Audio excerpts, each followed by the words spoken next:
Les péchés viennent des manques de la vigilance. Amen. Pourquoi elle manque de la vigilance? Parce qu'elle est sûre d'elle. Tout simplement. Ève, elle était sûre d'elle. C'est pourquoi Dieu dit, ne tente pas Dieu. La personne, elle n'est pas vigilante parce qu'elle est sûre d'elle, que ça ne va pas m'arriver. Dieu est avec moi, Dieu me protège. Ève, elle était sûre d'elle parce qu'elle est dans la présence de Dieu, ça ne l'aurait pas arrivé. Elle était sûre d'elle. Et quand la personne est trop sûre d'elle, c'est la personne comment? Manque confiance en elle. Oui, la personne qu'elle est sûre d'elle, elle manque confiance en elle. Mais elle ne veut pas se montrer. Elle c'est l'appareil vivant, mais elle est morte. C'est l'apparence qu'elle dégage. Quand vous avez trop d'assurance, vous avez des doutes. Trop d'assurance, il y a des doutes dedans. La peur et le doute, c'est pas pareil. Quelqu'un qui a la peur, c'est quelqu'un qui a la foi.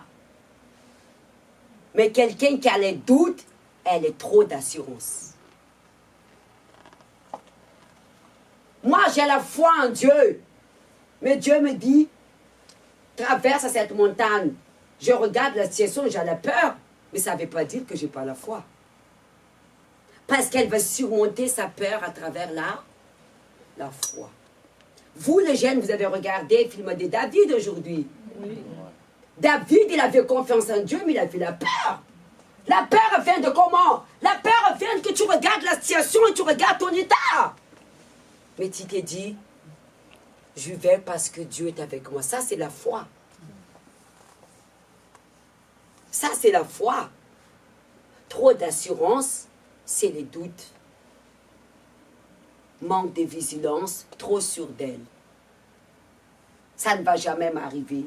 C'est comme un jeune homme, je vais à les discothèques, c'est pas un péché. Là, j'avais une dispute avec ma femme pour prendre de l'heure. Ça, c'est trop sûr de toi. Attention, ne tente pas Dieu, ne tente pas le diable. Parce qu'il y aura une personne qui est plus sûre de toi qui va te faire tomber. Il y en a toujours des personnes. Si tu dis que moi, je suis à 100%, il y en a 200% que toi. Il y a toujours la personne qui est meilleure que toi, qui est plus sagesse que toi. Il y a toujours les meilleurs. C'est pas vrai ce que je dis? Il n'y a pas toujours les meilleurs d'entreprise. Il n'y a pas toujours les meilleures boutiques. Pourquoi on dit les concurrents? Et pourquoi Jésus dit, les derniers seront premiers, les premiers seront derniers? Amen. N'ayez pas trop assurance de vous, mais ayez confiance en Dieu. Parce que votre assurance, il présente votre ego. Si vous confiez à votre ego, vous allez tomber. Quand tu dépends de Dieu, c'est Dieu qui va te diriger. Quand tu dis tu n'es rien.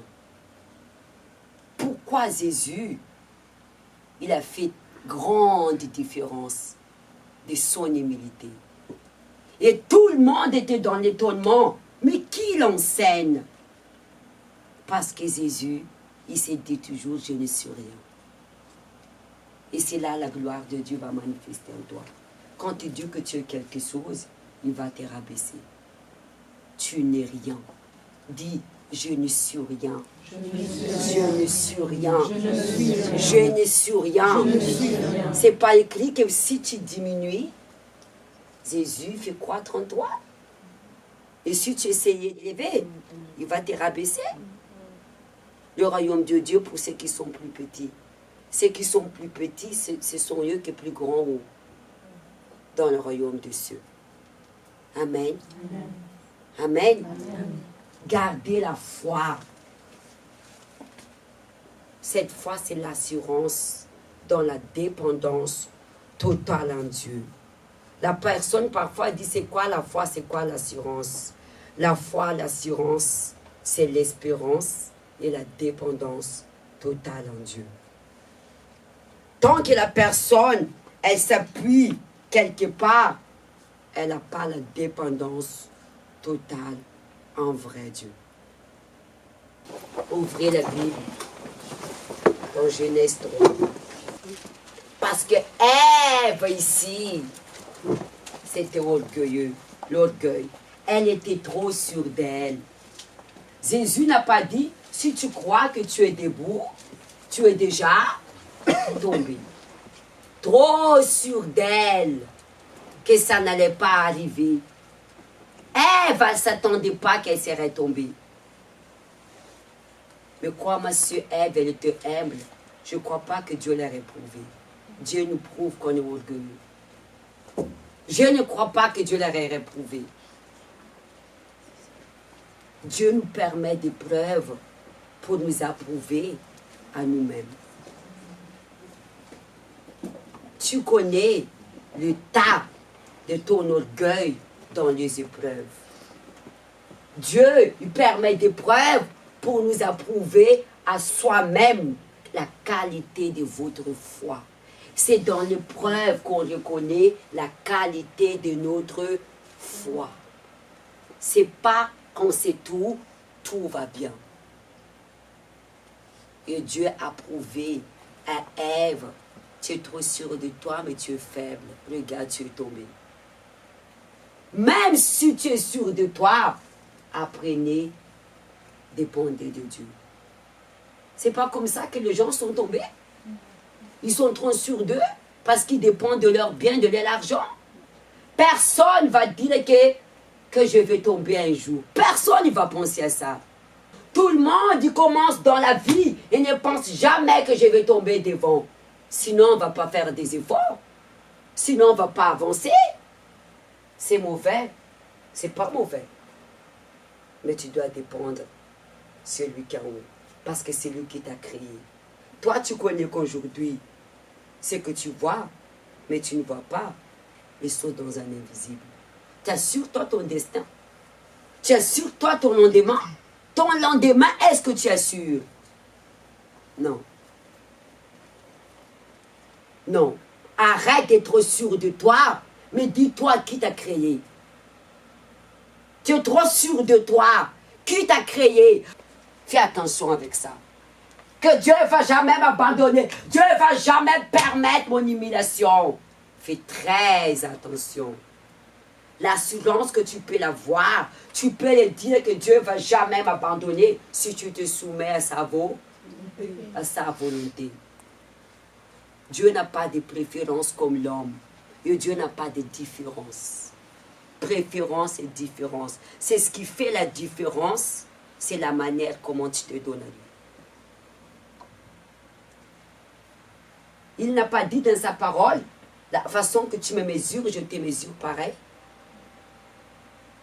Ce qui fait la différence, c'est la manière comment tu te donnes à lui. Ne dis jamais que Dieu ne va pas t'abandonner. Même s'il t'aime comme un fou, si tu ne fais pas sa volonté, il va t'abandonner. C'est comme un mariage. Cet homme, il est fou amoureux de toi. Il a même la maladie d'amour. La personne qui est maladie d'amour, ça c'est un esprit mauvais. Un esprit maléfique, possessif. Il y a un démon dedans. Il y a des personnes tellement jalouses qui tuent leur femme, leur mari. Même si elle est fou amoureux de toi, mais pas dans la maladie, mais si tu la profites, tu l'abuses, un moment ou l'autre, va te quoi? Va t'abandonner. Et Dieu, c'est pareil. Sa miséricorde dit pour toujours. Mais son affection, il y a des limites. Vous savez quand vous êtes loin de Dieu, vous savez quand vous êtes proche de Dieu. Vous savez quand vous êtes proche de votre mari, vous savez quand vous êtes loin de votre mari. Vous savez si vous êtes proche de vos enfants, vous savez si vous êtes loin de vos enfants. Vos enfants, ils ne font pas toujours les choses qui sont agréables à vous. Avec le temps, vous l'aimez toujours parce que c'est vos enfants. Mais cette intimité, ça va comment? Ça va s'effroidir. En sorte que même l'enfant décide de quitter la maison, tu dis, il y a des mamans méchantes, bon débarras. Malheureusement. Elle t'aime toujours, mais l'amour s'affroidit. Et Dieu, c'est la même chose. Et comment la personne abandonne la foi? Elle ressent ça en elle. Et là, elle s'est livrée à elle-même. Parce qu'elle n'attend plus la voix de qui? La voix de Dieu. Dieu a livré le peuple d'Israël à leur volonté, à leur convoitise, à leur désir, parce qu'ils ne veulent pas soumettre à la parole de Dieu. Nous allons le lire. Les serpents étaient les plus ruses, voilà. Les plus ruses de qui? De Ève. Ève, elle était trop sûre d'elle. Les serpents, elle était quoi? Bien marquée. Très ruse, plus que Ève. Et Dieu a permis ça. Tu es trop sûr de toi. Prenez ces messages qu'on ne va jamais te couper. Si tu ne te soumets pas à Dieu, à chaque fois que tu te parles, Dieu, il n'est pas dans les sentiments. Sa patience et Adélie. C'est vrai ou c'est faux? On reconnaît tout ça. Et même quand on revient à Dieu, on a honte. On a du mal. Prenez garde de ce message. Sûrement concerne chacun de nous ici. Ne joue pas avec Dieu. Notre vie aujourd'hui, c'est le résultat de la désobéissance. On s'est égaré de qui? De Dieu. À cause de notre propre volonté, parce qu'on était trop sûr de nous que Dieu ne va jamais m'abandonner, que Dieu est toujours là pour moi. Il y a des moments, Dieu nous laisse dans les problèmes. Tu le sens en toi ou tu ne le sens pas? Parce qu'on ne soumet pas à la volonté de Dieu. Il nous parle une fois, 2 fois, 3 fois, 4 fois, 5 fois. À bout d'un moment. Et vous savez que le plus grand soufflant, c'est l'abandon. La plus grande souffrance de Jésus, c'est pas l'effet d'être abandonné de ce qu'on aime. Il nous a tellement aimés, mais nous, on a l'abandonné. Ça, c'est la plus grande souffrance de Jésus jusqu'aujourd'hui. Il a dit sur la croix, mon Dieu, pourquoi tu m'as abandonné? Il n'a pas dit pourquoi tu m'as laissé souffrir. Pourquoi tu m'as abandonné? Si nous, êtres humains, on a besoin d'attention, imagine Dieu. Dieu a besoin de notre attention. Ah bon, je crois qu'il est esprit. Ah bon, si Dieu n'a pas d'attention, pourquoi tout ce que nous aimons, nous payons? Pourquoi il fait la justice dans ce cas-là? C'est pas ça? Dans la Bible, c'est pas marqué que Jésus pleura quand Lazare était mort. C'est pas écrit que Dieu sentit celui qu'il aime. Le serpent était le plus ruse de tous les animaux des champs et que l'Éternel Dieu avait fait. Il a dit à la femme, Dieu a-t-il réellement dit que vous ne mangerez pas de toutes les arbres du jardin? La femme a répondu au serpent, nous mangeons des fruits des arbres du jardin.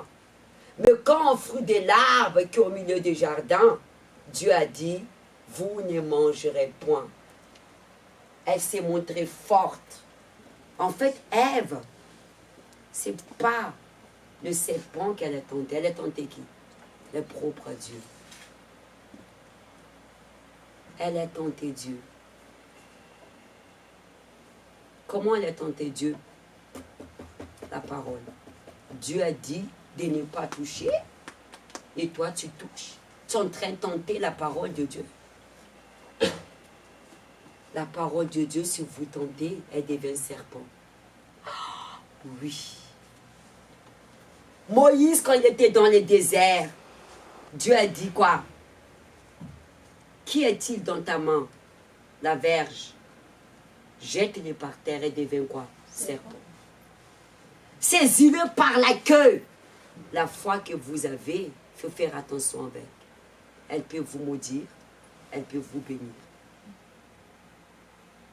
Parce que cette foi présente la parole de Dieu. La parole de Dieu, si on n'obéit pas, elle devient quoi? La malédiction. C'est écrit. C'est marqué plein de passages là-dedans qu'on n'obéit pas à Dieu. Qui a maudit Adam et Ève? C'est le propre Dieu. Saisis-les par la queue. Dieu, il a dit, attention avec cette foi que tu as. Il a prévenu qui? Moïse. Soit tu t'engages, soit tu ne t'engages pas. Joue pas avec moi. Serpent, c'est le pire de tous les animaux. Poison. La foi, c'est ça. Quand les serpents te piquent, ils sortent des poisons mortels qui te font mourir. La foi, c'est ça. Ne joue pas avec la foi que tu as. Soit tu t'engages, soit tu ne t'engages pas. Soit tu te soumets, soit tu ne te soumets pas. Le monde souffre aujourd'hui parce qu'il ne soumet pas à la volonté de Dieu. Dieu a-t-il dit réellement que vous ne mangez pas tous les arbres du jardin? Et la femme a répondu au serpent, nous mangeons tous les fruits des arbres du jardin. Mais quand au fruit de l'arbre qui est au milieu du jardin, Dieu a dit, vous ne mangerez point et vous ne toucherez point. Regarde l'assurance qu'il a. La personne qui n'a pas l'assurance, elle ne veut pas répondre à qui? Au serpent. L'assurance, l'orgueil. Dieu a dit, nous mangeons tout l'arbre. Mais celle au milieu, nous ne mangerons pas. Comme si elle dit, même si je peux manger, Dieu ne va pas m'abandonner. C'est ça ce qu'elle veut le dire. Dieu a dit, tu me tentes? Verset 4. Alors le serpent dit à la femme, vous ne mourrez point. Mais Dieu sait que le jour où vous mangez, vos yeux s'ouvriront. Ici, il n'y avait pas de serpent physique, mais c'est dans la tête. Toutes les doutes, c'est les serpents. Vous savez que Satan, c'est un instrument entre la main de Dieu. Si Satan n'existait pas, Dieu n'existait pas. Comment Dieu va montrer sa gloire si le diable n'existait pas? Moi, dans mon point de vue, comme Ève, elle était trop sûre d'elle, Dieu a dit à Satan, va la tenter. Tout ce qui nous arrive, c'est Dieu qui permet. C'est pas écrit. Tout opère, c'est lui qui aime Dieu. Satan ne va pas toucher votre vie si Dieu ne permet pas. C'est Dieu qui permet toutes choses. Dieu permet toutes choses, mais il permet aussi que tu manifestes ta foi. Pourquoi Dieu permet toutes choses? Parce que nous ne soumettons pas à sa volonté.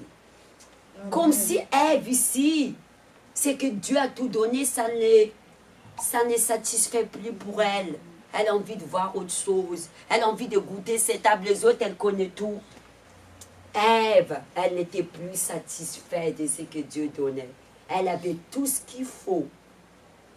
Elle veut goûter l'autre fruit.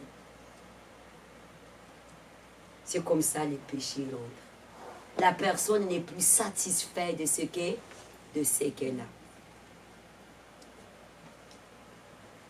a. Amen. 6.